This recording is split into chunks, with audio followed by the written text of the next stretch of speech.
You have to slouch if you sit.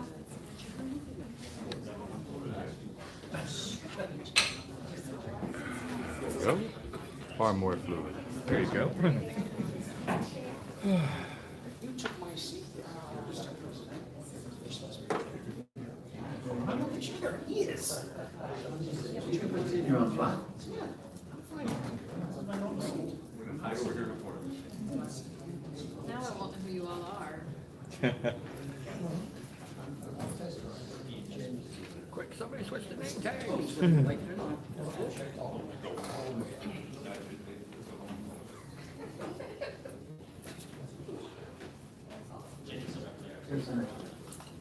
Is everybody happy?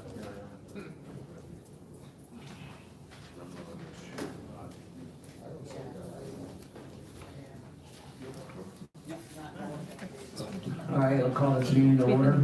Mr. Hamlin, all members of the committee are present, along with President McLean, Vice President Alford.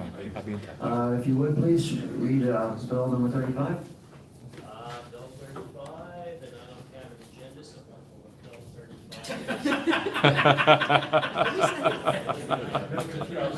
35. Just stump the clerk. Bill 35 amends the 2018 capital fund budget to provide for supplemental appropriation of $100,000 for UGI, the city of Allentown, for the installation of handicap ramps on Walnut Street from 15th Street as a part of the cost sharing project. Mr. Metzinger, if you would be kind enough to explain that, please. Okay, these are funds from UGI. We are doing a program together, trying to work together to save funds. And they're doing a project on Walnut Street from 10th to 15th. We're actually doing a cost sharing where they'll actually be paying for the material slips that we're gonna be paving the street with. And they're gonna be supplying half the money for the handicap ramps that need to be replaced in this section of roadway. So it's pretty much a 50-50 deal. Pretty much, yes. Yeah, can't argue that. Okay, anything from my colleagues? Good, Mr. Henry. Yeah, Mr. Messinger, is this portion 10 to 15, is the roadway being repaved also? Yes, what's happening is they replaced all their main and services, and we're working together. We're gonna actually go in and mill and overlay the street, the whole section from 10th to 15th. So they're paying for the material slips, and we'll be doing the work. So it's pretty much a cost-sharing program to try to work together with them. We save funding, we get the whole road done, and they save funding at the same time. The part of the expense then is also going back and making sure we take care of the handicap ramps. So it's about an estimate, almost about $200,000 for the handicap ramps the city would be responsible in putting in. So we had asked them also for the half of the funding for that, and they had agreed, so they're giving us $100,000 towards it. Okay, thank you. Anyone else? Anybody from the public?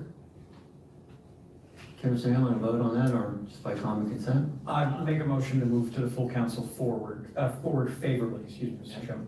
Anyone else? I will second the motion. Okay, and all those in favor, say aye. Aye. Okay, we'll move that forward then to regular council. Okay, and then the update on the administrative order regarding Klein's Island Regional Flow Management Plan.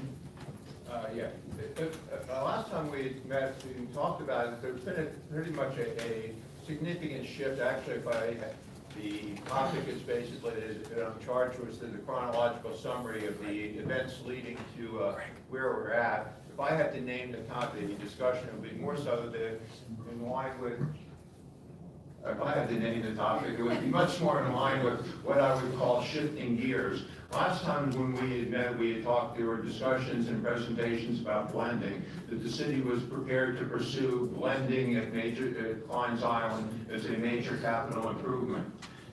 Things have changed somewhat significantly, but I'd like to kind of start off with a review for those of you who really weren't kind of familiar with how we got to where we're at. In 2007, EPA issued an administrative order to the city relative to outfall 003 at Klein's Island. Outfall 003 is at the entrance to the plant. In other words, the sewage has not actually entered the treatment plant.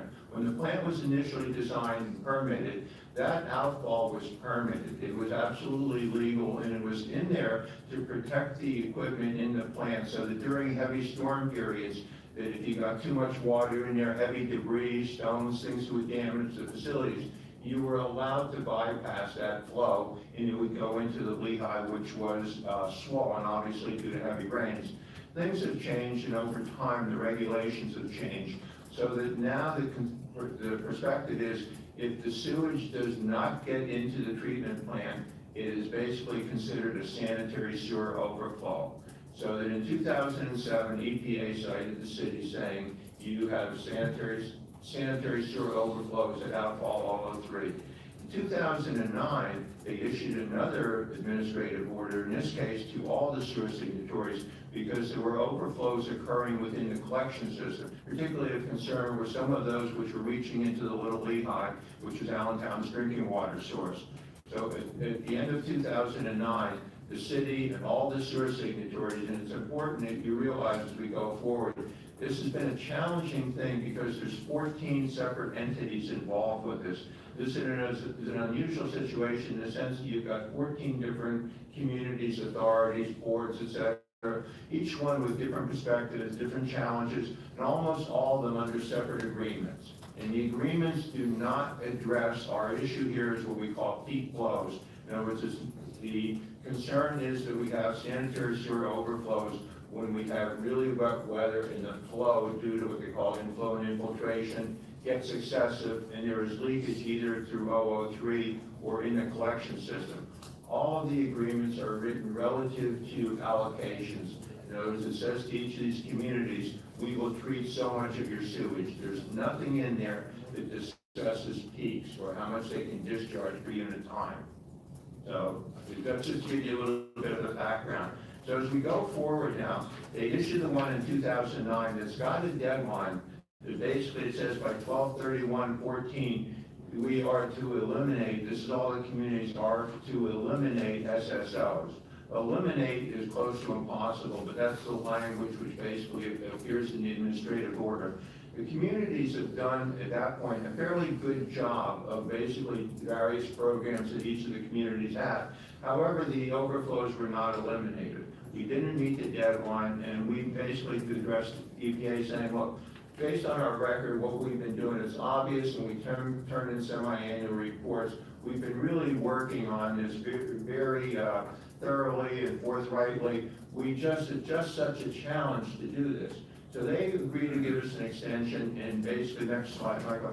In February of 2016, they basically say to us, okay, we're going to give you an extension, but we want you to turn in a compliance plan by 12/31/17.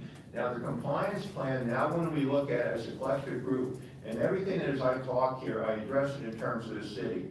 There has to be an appreciation that the city isn't acting in a vacuum. It's not taking unilateral actions. Every time we do things, we talk to the administration, we deal with LCA, partner with LCA on a lot of this.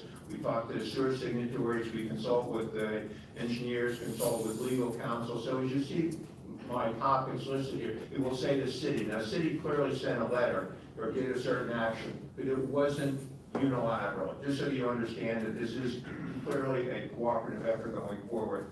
So in 2016, they give us they allow us to basically move forward. Now, we're planning now to appreciate we were talking elimination. We develop a plan that's basically essentially a two-phase plan. The first portion of which is going to provide for blending at the treatment plant. It's looking at treating sewage flows resulting from a 10-year storm. And it's looking at populations through 2040. So that we're designing and planning this, the thinking is, let's do one project, let's get it over with. We don't have to want to deal with this 2 years, 3 years, etc. But our concern is that this be a total plan. We meet with them in June of 2017, and we explain to them blending is what we're going to do. We explain the economic reasons for it, the technical reasons for it. It's the environmentally appropriate thing to do. And it's going to cost $25 million, which would be shared by the city and all the sewer signatories.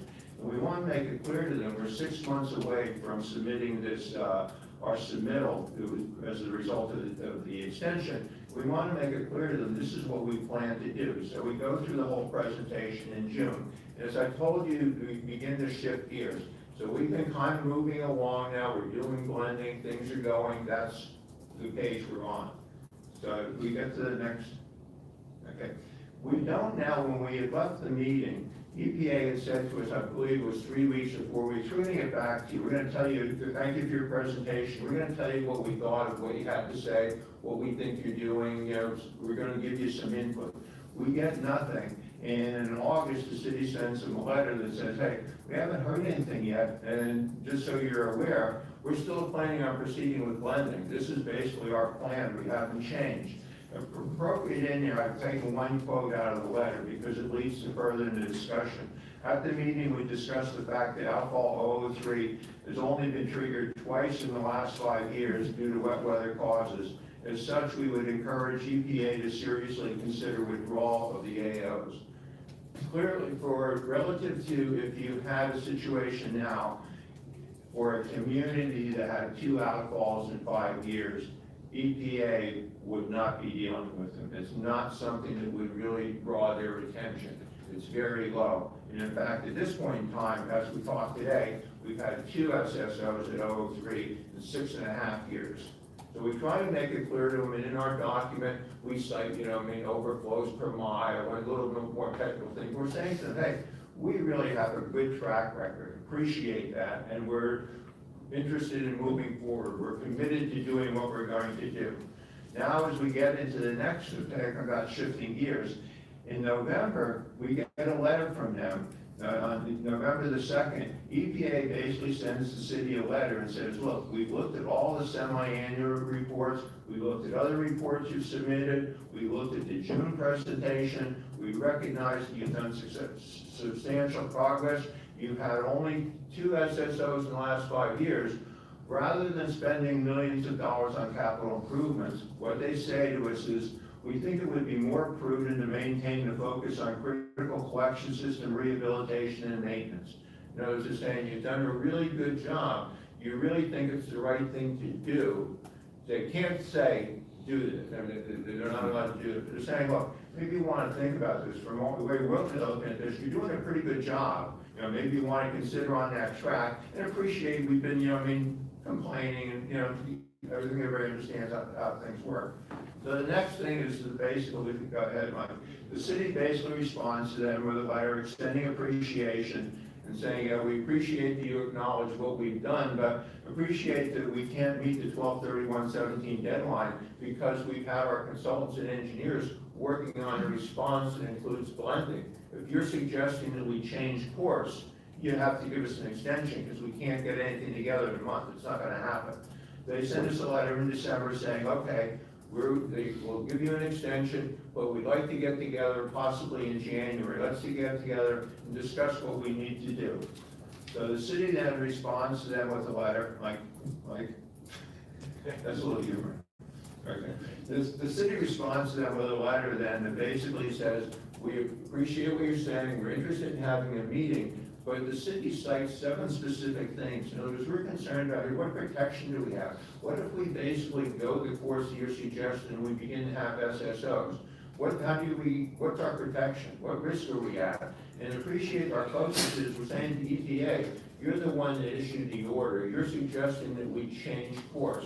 We had a solution which we thought was going to be close to 100% effective, but very costly. You're suggesting that we change, and we appreciate that. It's going to save money, we can do it. It's got a lot of merit, but we've got some really significant concerns. We're saying, EPA, you at the meeting, we want you to explain what these are, address these issues that we've delineated. Okay, so in February, they say, okay, we're going to basically have a meeting. We now go to the meeting 323, and the meeting starts off as a general introduction. Everybody talks about who they are.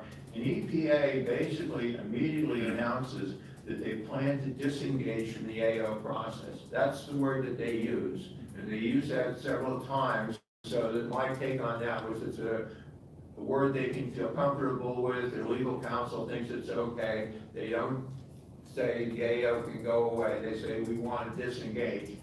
And a continued review and oversight would be subsequent, to subsequent programs would be basically the responsibility of PADEP. This transition would be contingent upon submission of a regional flow management strategy, which needs to be accepted by EPA. And EPA wants the regional flow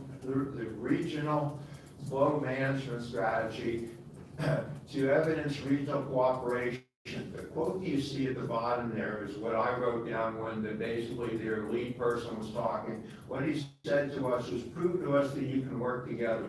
One of their concerns was they recognize how difficult it has been to organize and communicate things and get everybody to work together. Very difficult. You're a politician. I mean, you understand how difficult it is to get entities to work together, cooperate. They're saying, you've got a good program, but we're interested in you guys working together. So that's on 4.3, and to give you an idea that we jumped on this, Mike. Okay, on 4.4, the AO Technical Advisory Group, which is basically representatives of LCA, representatives of the city, and their consultants, we begin to meet and structure the components of this response plan. So that what it's going to contain, we begin to draft letters, documents, so that the sewer signatories can begin to look at what's acceptable to them, what they might want to do, how things should be tweaked, what our submission is going to include. Then on 4.10, you want to go back, one, Mike, do it, please. Okay. 4.10, then a week later, we meet with the sewer signatories saying, look, let me back up. I didn't, when we had the meeting with EPA, I should have mentioned to you, that meeting was, seats were difficult, very difficult. It's probably 30, 35 people there. It was representatives of all the 14 entities. They're basically their administrators, their technical advisors, engineers, several of them, including the city and LCA, had outside counsels. So that basically when we got there, this was a very important meeting attended by people that were intimately involved, very knowledgeable. So that in terms of like who was represented here, it wasn't just, I want to make it clear, it wasn't just 6 or 8 people. It was probably an audience of 30 people, very knowledgeable and very concerned with whom they represented, the needs and issues relative to whomever they represented. So already by the 10th, we've already got some original documents. We're basically starting to get them out. We're starting to set up timetables, what we need to get in. The next one is just a cover. That's a cover of kind of, I think we provided you with, or hopefully somebody provided you with the flow management strategy, a document. That's just a cover of it. But it gives you an idea. Those are the communities who are considered part of the regional cooperative group. So you can see it's a pretty diverse group of people, and they're, big, larger people. Some of them have, interest in development, others don't have interest in development. Some have big communities, large communities, different economic needs. It's a very diverse group. Okay. This is basically an EPA, when they sent us a letter in on 4.3, what they said was your submission must include, it must address 4 separate issues. One is collection system operation and maintenance. Second is system characterization. System characterization is really what they want us to do, is take a look at the main collection system, get an idea how much flow is in there during peak periods, what's being surcharged, what's its capacity to stimulate more flows, so that they want us to characterize the collection system. So that appreciators, all the sewage comes down towards Fines Island, it's all commingled, and it becomes a problem as everybody's flows come together. Okay. They want us then to look at inflow and infiltration removal, and they want us to look at flow monitoring. The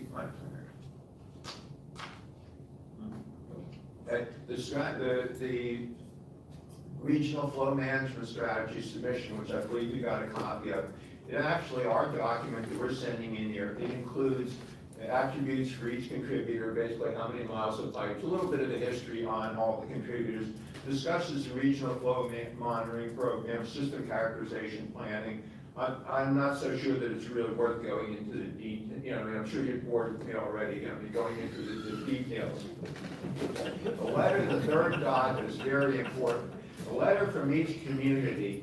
This is a pretty critical thing in terms of the document, is we've asked all the contributors to basically, we want a signed letter that basically says, you've committed to what's in the regional plan.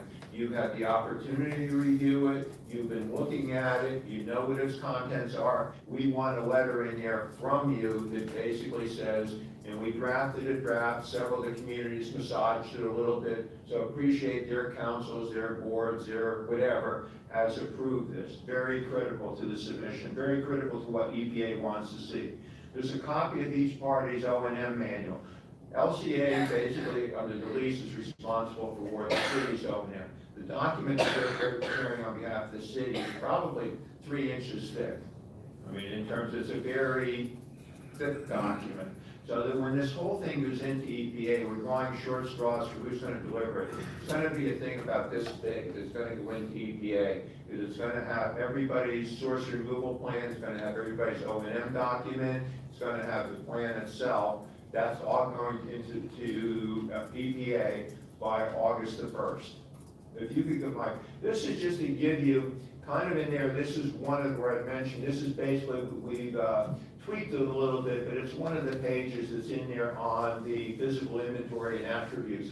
It gives you over in the right-hand column, basically the same entities that were listed previously, shows you how many miles of piping they have. What I want to give you here, the only reason I really put this in here, is the combined mileage for our regional system is 933 miles. That's back and forth to Philadelphia 7 times. So to give you a perspective of the mileage and the impact of the potential for leaks and the challenges, the system is huge.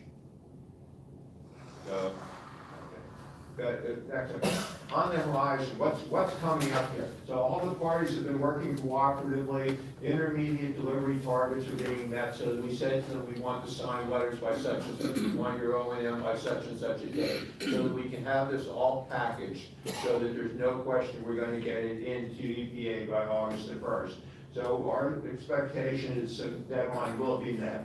After that, we're going to await response from EPA. Possibly they're going to ask us for additional information, but the ball will then be in EPA's court.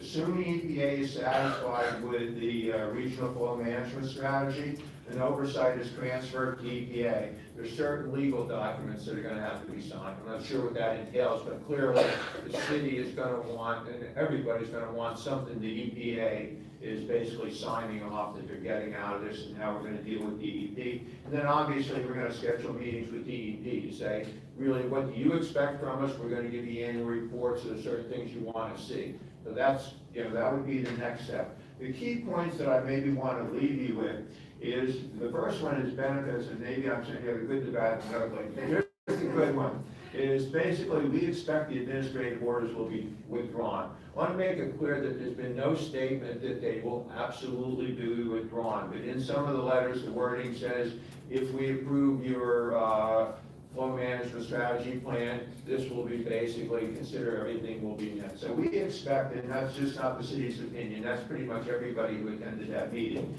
administrative orders will be withdrawn. The capital projects for addressing the SSOs will be significantly reduced for all parties.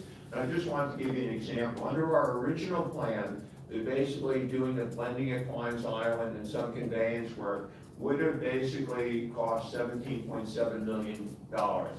Under now, we're basically still reviewing the I&I remediation efforts under the source removal plan, but basically it looks as though they're going to be approximately $3 to $5 million under essentially the same time frame. So it gives you an idea. That will affect different communities in different ways, but you get an idea. It's a significant savings to all parties.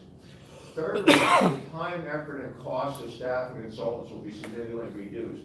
The time and effort that went into preparing the blending, making presentations, the engineering effort, we actually got the 30% design, were significant. Most of this stuff now becomes primarily in-house stuff. I mean, you're still going to have to hire engineers, consultants to do certain projects, but the magnitude of the effort is significantly reduced. Okay, the next thing, here's the risk. There's basically, there's always a downside. The risk is that parties will not maintain their efforts and will be potentially faced with the new administrative order, or PADEP can impose restrictions on development or increase flows to the collection system. So appreciate in doing this, it is not without a risk. Notice when we were spending the blending, our confidence was close to 100%. It was not going to be a problem. This requires that basically you continue to maintain. And on the third slide, okay, the success of the program, at least as I see it, is that the success of EPA's proposed approach is continuing diligence to maintenance of the collection systems and undertaking necessary capital improvements in a timely manner and balancing those efforts to accommodate growth.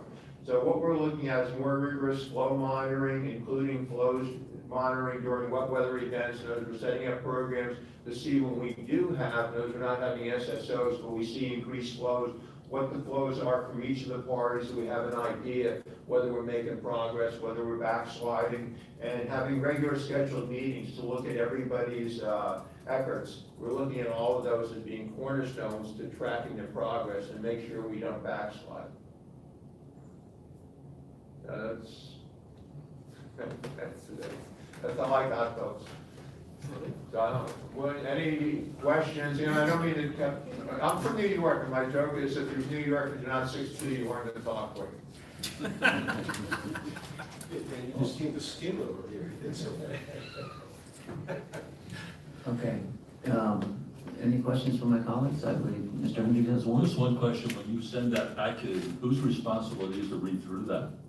Well, that's one of the issues was when we expected to get a response. We've talked about this. I'll be absolutely honest with you. Is in other words, they want to disengage. And if it was me, and I've got this on my table, and I know here's our goal, we're going to disengage. I'm ready to look through it quickly, but I can't sign off tomorrow because somebody's going to say you didn't really look at it. So I'm just saying, you know, pragmatically, just you know, the human factor, if you would, and don't take that the wrong way. I'm just trying to be honest with you. Or if they absolutely go through and rigorously review it, I cannot imagine that we will get a response before 60 to 90 days. Could be longer. They might even ask for certain, you know, clarifications. Maybe they want more from somebody's O&M plan. We have not asked any of these communities to basically change their O&M manuals. We have asked them to basically make it more professional looking, make it look good, categorize it, make it look much more professional. Appreciate that a lot of things that these people do, they do because they know how to do them. They've been doing them for years. But you need to have that all listed down. You need to have that detailed in the procedures manual. Thank you. Okay, any other questions? Yes, Mr. Chairman. Go ahead. Thank you, Mr. Chairman. First of all, Mr. Coppers, thank you for the presentation. Very informative and a lot of good information. 2 questions for you. The first is, do we have a rough idea in comparison to the blending plan, which was going to roughly cost $25 million amongst all the signatories? Do we have any idea what the revised plan might have a cost for all the signatories, even just a ballpark number? We haven't finalized what that might be. You know, as we're looking at the overall plan for it, it's being like $3 to $5 million. Okay. We haven't really. But somewhere in that ballpark. We just had we got the engineer's report and we had our first review of it today. So Okay. more than that, I can't. But it'd be something in that ballpark. Yeah. Okay, and that's fantastic. And then the second question is, have we seen any, or heard of any issues from any of the other signatories, from the smaller municipalities, like, you know, Lauderdale with 2/10 of the I would mile? tell you that the discussions now over the period of like a year or two are much more lively in terms of people not wanting to, you know, it's getting people to change the way they're doing things for years, particularly like billing meter issues, you know, getting people to say, well, this is what we want you to do, this is the way we want you to do it. There's a kind of an issue because the ability to force people isn't there contractually. So you're looking for them to cooperate, and it means usually spending money. But I would tell you, most people, and that's the reason for the letter, in sharing, everything that's being done, the meeting, I use the word lively, are clearly that you get people that are opposed to something or want clarification or would like something changed. So I would tell you that I believe everybody was on board. And is there a change, I mean, what would happen if, say, and I'll use them as an example because they have the smallest amount of the system, Lovell Township. You know, they have 2/10 of a mile of piping. Is there a chance that one municipality, say Low Hill alone, could hold up this plan and then cause problems for everyone else? I can't answer that like definitively, but there's been no indication that somebody is opposed to the plan. Okay, and then my only question then as a follow-up to that would be, if that would happen, do we have an idea of what the situation then would be Not really. I think that we would try in terms of like, whether it be like politically or, getting the movers and shakers of the people, to speak to them. Clearly, this plan isn't a benefit, particularly cost savings wise, moving ahead and getting the AOs out of there. Having the AO is basically a deterrent to people in terms of different community, presents a bad image. Absolutely. So, thank you, I appreciate it, Dan, thank you very much. Thank you, Mr. Chairman. Yep, anyone else? Anybody from the public?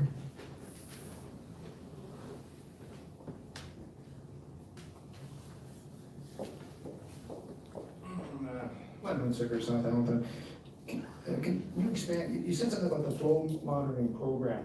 Do we have any numbers, or where are we going with that? Is that gonna be the Part main area? of that is the flow monitoring thing. One of the issues that has plagued the city and everybody over time is basically the agreements are written to say that everybody is required to put in a sewage billing meter. And then basically, that meter is their meter, that basically the city doesn't control it, they read it, they have to calibrate, they have to maintain it.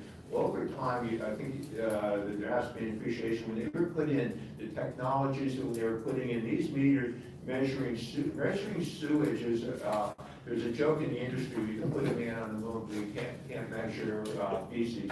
And that's it's very difficult because the flow varies day to day. In other words, everybody gets up in the morning, everybody goes, showers, cleans up, they eat dinner, so your flow varies significantly. They call it diurnal flow, and you get objects in there which basically impede the flow and stuff like that. So it's very difficult to monitor, and you will get flumes or stuff like that in there, which basically you'll get blockages, or when they're installed, a lot of them are older, and they're basically, the way they looked at them, we would cite on building codes, that they weren't as specifically monitored. So we're setting up a program now to basically go in, inspect them, get them approved. It's not something that's happening rigorously. We work with without naming names, we work with two of the communities, which I think we've been successful with, and I believe that the other ones will be following suit. Appreciate for one or two of them, it means a significant capital expenditure because the meter, it's in there, the installation's in there, and it's not acceptable. I mean, it's just basically, it's pitched wrong, doesn't allow for flow. Appreciate that the flow can back up, that there's things that you have to consider. So the issue is trying to do that in terms of making sure the meters are all accurate and measuring anything over, we have a program, whenever the flow at Klein's Island, it's peaks, it's 60 million gallons. I appreciate the plant can handle 87. Our program is saying whenever it hits 60, we want each of the source signatories to tell us what their peak flow was and at what time it occurred. So that we can begin to collect data for high flow situations to see whose flow varies based on how much rain, based on the groundwater level, so that we can begin to collect the database and just get more informed. We don't have that information now. Do you have any data of that type of source between, what data do we have? I Well, mean, we have things where I can tell you like how much flow we had when we had SSOs and stuff. Yeah. And we have, I can tell you like where we've had SSOs, we know what the peak flow was from everybody. I guess what I'm looking for are flow rates throughout the year, summer, winter, day, night time things. Oh, yeah, we had, If you had a chart of all those. oh, we have all that, but Or on a appreciate spreadsheet. what we're dealing with though, is something, we tell you we had 2 SSOs in 5 years. We're not dealing with averages, we're not dealing with typicals, we're dealing with freak events. Let me give you an example that like Sandy, was a 2-year storm. As we were talking about designing for a 10-year storm. Something like Sandy comes along, there's clearly a potential for SSOs. That's what we're dealing with in terms of the challenge. Do all these signatories have output meters on their sewer plants? Yeah, They do? yeah. And we have an input Yeah, meter we on our have, system? yeah, we have an input at Klein's Island. Allentown's flow is measured by a means of subtraction. So that what happens is we add up all of the other flows, subtract them then from what went into Klein's Island. The city does not have internal meters throughout the city. Okay, well, that's one little area, but should be considered for something, but, what's the misrepresentation of the difference of those numbers roughly? I mean, 10%? I mean, from what the city sees coming into Klein's Island versus the output of all these Well, signatories? we don't really, when I say that, you don't necessarily know. Because that's why we're trying to get each of the sewer signatories to have their flows more exactly. So if community A reads low, Allentown reads higher. But you'd have to synchronize those to the exact time. Yeah, that's, And then the delay in the process getting And to the and client appreciate and the all work that of stuff. regional, let me I just don't give know you an how example, sophisticated is that somebody's, for example, let's say there's several pipes that come together, and we're blaming community A, saying, wow, we see on your charts you've got a peak. Community A is saying, hey, that's not our extraneous flow coming in. The problem is occurring a mile downstream when all these other lines come together. Our sewage just can't get through and it backs up. So relative to our meter, the meter shows a spike because the sewage is backing up. So the effort in trying to get this data is to be able to look at cause and event, to see if in fact some of the peaks for the individual communities are related to blockages downstream. So that out of that would hopefully come in X number of years, 5 years or 6 years, you need a relief line or you need to enlarge a certain line. Those, now we have ideas where those occur, but we don't have definitive data or be able to say to people, you're causing the problem. In other words, the idea is not to point a finger necessarily, but to identify what we have to deal I'd with. like to talk to you offline sometime because it's very interesting. Okay, thank you.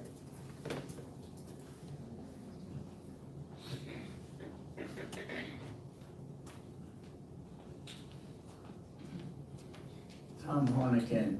My question is with the pretreatment plants, when the other municipalities have the same issue that we have alone, and they're collecting and the pretreatment plants get overflowed or move, what effect, is that the effect that you're talking about? That when they download, when they download to us, that's where it's coming from? Well, it all comes down to, I think maybe in terms of an understanding of the question, is that what I was referring to was everything is coming down to Klein's Island. So there are certain junctures. Now, there's only one pretreatment plant, which Lehigh County Authority owns. Okay, other than that, there is no pretreatment plants. All the sewage comes untreated totally down to Klein's Island.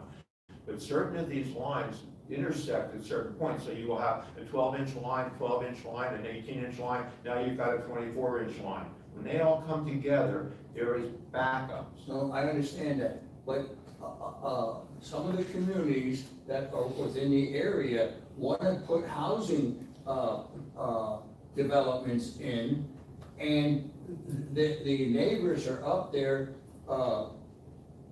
arguing about what's going to happen with the sewage, and they're being told that the developer's going to put a pre-treatment. Okay, the pretreatment, now those are basically independent, they're like modular units, so that But where do they expel? They don't discharge to Allentown at all. They will go into like a creek or some sort of, they call them receiving streams is the generic term, so that if you're putting in a housing development somewhere out Schnecksville, okay, Schnecksville, for example, you're not close to a municipal system. In other words, you cannot tie into a municipal system. They require you to do that if there is access to a municipal system. If there is not, you have to put in a unit. It's a small treatment plant, which can maybe schools have them, small developments have them. Those go into receiving streams. They do not come into Allentown.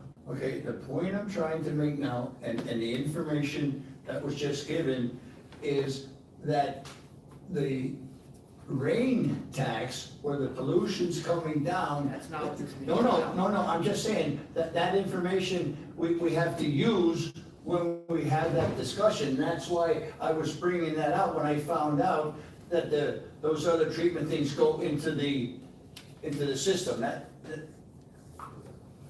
just wanted to know that there's something else that's, okay? I mean, I wasn't trying to. Yeah, it's a different system. Yeah, but where it's coming from, the pollution that's coming from, this is where the information comes from on how they're doing it at these other systems. That it's coming down either into the Lehigh or Suave Creek or wherever you want to talk about. It's not. He said it's going into the individual. Right. In other words, there might be a development that has its own discharge into the Lehigh River. There are facilities that have their own discharges into other creeks.